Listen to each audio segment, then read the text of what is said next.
Quarantine cocktail, lockdown libation. Great to see you. Feeling energized out on Queen Street. Went for a walk. We picked up baguette right here, as well as some wine. Not all of these are from La Palette, but we stopped by La Palette.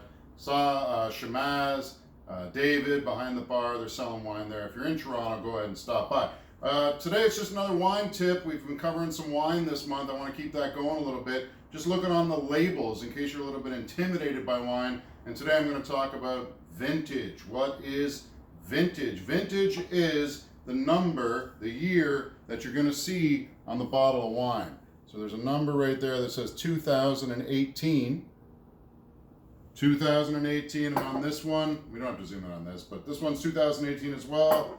And then we've also got does this one have a vintage? Because that's what I want to cover. 2016 on there too. So if you see a number, if you see a year on there, what does that mean? What that means is that's when the grapes were harvested and crushed. That's when the harvest took place, not when it was bottled. So if this says 2018, those grapes were in the field and picked and crushed, and they started making the wine in the vats in 2018. When it was bottled, your guess is as good as mine. It's usually that year for a lot of wines, okay?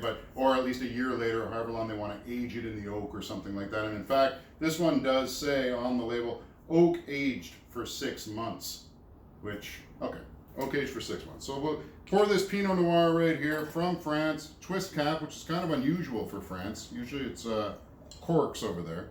And we'll take a taste right here.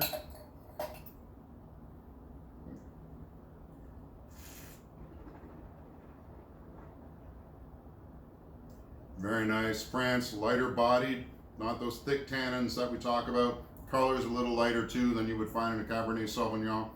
But the point, it's good. But the point in this video, the vintage. If you don't see a number, a year on the label, that probably means it was blended. So they've taken wines from different times, and you'll see that all the time, even in the most expensive champagnes.